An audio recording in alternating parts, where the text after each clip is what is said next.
the chills, all see is gray. Drowning in the monotone, no escape today. But I need a haircut, break the static's hold.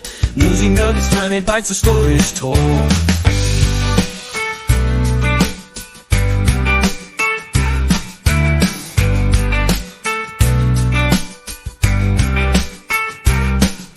Say goodbye to boredom, headlines made of gold. Twist and shake perspectives in a way so bold. They serve it up with humor with a snarky twist. Little bites and news to fill your daily list. Hey guys, it's Mo from Mo in the Deep End, and I've got your Newsy News Nuggets for the morning of July 22nd, 2024. And our first story is a scientist takes a heck load of psilocybin, then clambers into an MRI machine to scan his own brain. I think this needs a whiteboard because I think we just came up with the most awesome use of government money ever. This is your brain. Little brainstem. And this is your brain.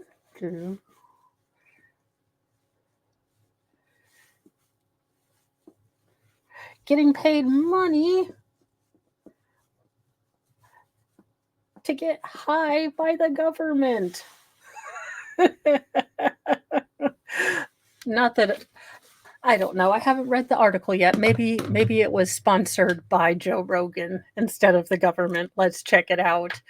From Futurism, we have this article. Nico Doshenbach. I could make a joke of that, but I won't. An associate professor of neurology at Washington University School of Medicine in St. Louis got to find out firsthand what happens to the brain when it's on psychedelics, for science, of course. Look, if I ever would do this, it would only be for science, honest to goodness. Scout's honor. Or the Spaceballs salute. He got a high dose of psilocybin from his colleagues, who I'm sure got it from a friend who knows a guy from a Grateful Dead concert. Because what else are friends for? And then he started tripping. Closed himself inside a claustrophobic, MRI machine. And they started scanning him. At first, he didn't actually know whether he had taken psilocybin or the stimulant Ritalin as a placebo, because his colleagues didn't tell him which one it would be. God, with friends like this who need Skinny and Sweet and, the other one from 9 to 5. That's when he felt his brain turn into a computer. Quote, I was the computer tablet. All my thoughts were like computer thoughts, which of course makes no sense. He told CNN, I'm aware this was not normal, but it wasn't frightening. This was done as a part of a new study published in the Journal of Nature, and of which Doshenbach was an author, to unlock the psychedelic secrets behind the active component in mushrooms. Look, y'all, I volunteer as tribute. Can you imagine the shenanigans that a psychedelic Mo would come up with? I would paint the world in bedazzled rainbows. It would be beautiful. Scientists and dedicated trippers have long wondered, how is it that psilocybin and drugs like it, like LSD, can distort our perception of space-time, induce ego death, and perhaps be a promising therapeutic tool.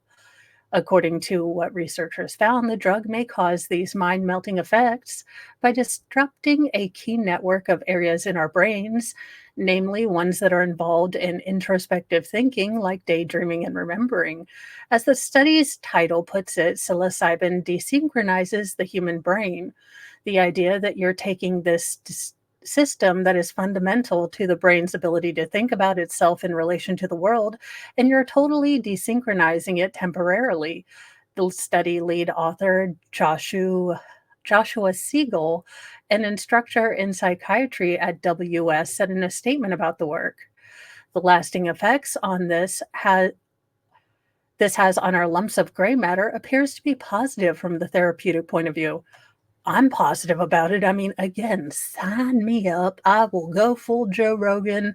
Like I said, I will stream the whole damn thing because I am a no good grifter. But hey, I got 6 kids to put through college, y'all.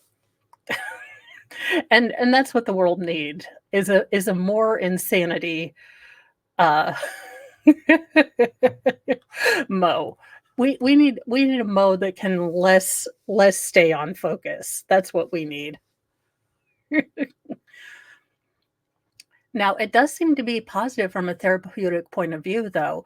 And I will say, I actually, as much as I joke about this, there have been promising studies in not obviously mega dosing or whatever this doctor did, of course, legally from his friend, off a Grateful Dead trailer, I'm sure. But they have found that for people with, chronic depression in certain small medical studies, and I'm not a doctorologist, but that the key components in psilocybin, when given under medical watch, have done a lot of good work on sort of hard to treat depression, PTSD, things like that. So honestly, if they can find things that don't have the terrible side effects like like the standard stuff does, then I'm fine. It seems to boost what's known as plasticity, our brain's ability to change and grow. In the short term, this creates a psychedelic experience, Siegel added. The longer term consequence is that it makes the brain more flexible and potentially more able to come to a healthier state. The study was conducted with 7 adult participants, so a giant group of people, but maybe it costs too much to get that many mushrooms. Maybe they're like morel mushrooms. They're real expensive, and you have to know a guy who knows a guy who has like his own secret hunting grounds way in the holler. Then, you know, if you know, you know. It's a morel onion or not a morel mushroom thing. They were given either a high 25 milligram dose of psilocybin or a dose of a mild stimulant, Ritalin. Their brains were scanned in an MRI machine around 18 times before, during, and 3 weeks after their trip. Some of them also took another dose of psilocybin between 6 to 12 months later. The scans show the biggest disruption took place in the brain's default mode, a network of regions responsible for our sense of self, space, and time. This can be a good thing. It's essentially making the connectivity of our brain functions more flexible.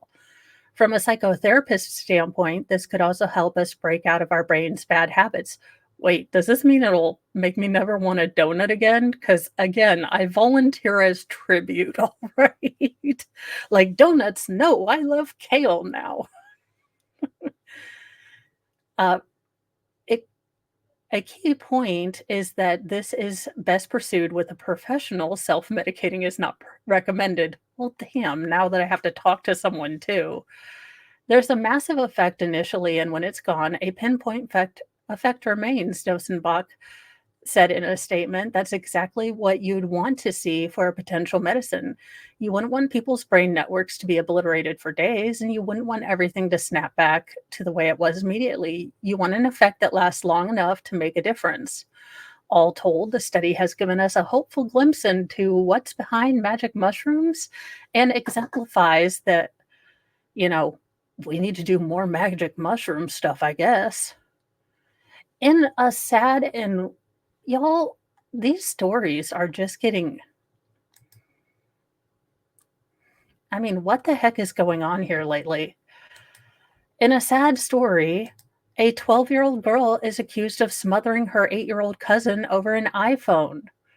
A security camera recorded the slaying inside the bedroom they shared on July 15th in Humboldt, Tennessee, county prosecutor says. Hopefully, I mean, I just don't know. I have no idea. I know at 12, you don't have the frontal cortex to tell you something isn't wrong, but I feel like 12 is old enough to know that you don't, unalive someone because they touched your phone. Humboldt, Tennessee. A 12-year-old girl in Tennessee has been charged with murder, accused of smothering her 8-year-old cousin as the younger girl slept. A relative said they had been arguing over a phone. The security camera recorded the unaliving inside a bedroom they shared on July 15th in Humboldt County, Tennessee, the prosecutor said. The recording shows the older girl using bedding to smother her younger cousin sleeping on the top bunk, Gibson District Attorney Frederick Agee's statement said. After the child had passed away, the juvenile cleaned up the victim and repositioned her body, Agee said. That's cold. That's a level of coldness you wouldn't expect from a 12-year-old. And let me get back to this. I would consider it to be one of the most disturbing, violent acts ever committed by either a juvenile or an adult that my office has prosecuted, Agee wrote in a statement. He said he would petition a judge to prosecute the girl, who turns 13 this month, in adult court, which would allow for a lengthier sentence, whether that will be through incarceration or supervision with court-ordered conditions. I don't know where I fall on this one, you guys. The mom part of me doesn't want to throw this other child away, even though she cost another family her child or their child. It just feels wrong to throw this child away, but there has to be something. Look, I'm not a psychiatrist, but there has to be something deeply wrong if she's got anger issues to the point where she is lashing out like this, and then to not go directly into panic mode. I mean, that suggests a level of coldness or detachment, to me at least, that speaks of some pretty big problems that need to get taken care of. Again, not a doctorologist, but either way they choose to do this child needs help. In happier news, because, for those of us who never fit in, well, we can find our happy place. A white crow was rescued after being dive bombed by other crows in Virginia. Well, that's mean. Just because he's a blonde. Everyone knows blondes are more awesome. Civil rights lawyer Catherine Svenzinko spends her spare time taking in and rehabilitating injured birds in Alexandria, Virginia. Many of the fledgling crows that appear at her door have fallen from nests or are hit by cars or crashed into windows.